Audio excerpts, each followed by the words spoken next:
ব্লাসে মনিয়ে কেন 25 বছর অন্ধকারে, তারই করুণ কাহিনী আজ আমরা জানবো। তো চলো শুরু করা যাক। ব্লাসে মনিয়ে সে চেয়েছিল শুধু একটু ভালোবাসা, নিজের পছন্দের মানুষটাকে নিয়ে এই পৃথিবীতে বাঁচতে। কিন্তু এই সমাজ বলল না।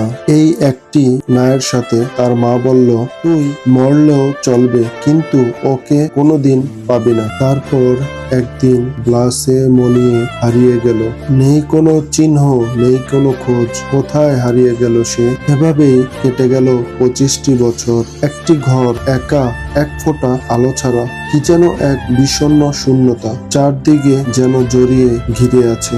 শুধু শিকলে জড়ানো একটি মানুষ, আর না বলা হাজারো কান্না।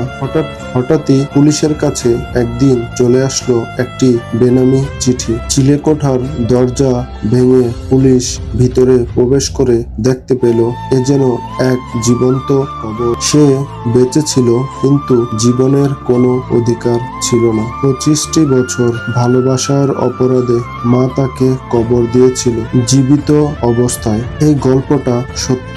ব্লাসে মনিয়ের, ফ্রান্স, 1870 সালে জন্ম এবং 1901 সালে মৃত্যুবরণ। এটাই ছিল ব্লাসে মনিয়ের জীবনের এই গল্পটা সত্য, যা আজও ইতিহাসের পাতায় অমর হয়ে আছে। সুতরাং ভালোবাসা সুন্দর, জীবন নয়। 25টি বছর একা একটি ঘরে শিকলে বন্দী ছিল ব্লাসে মনিয়ে।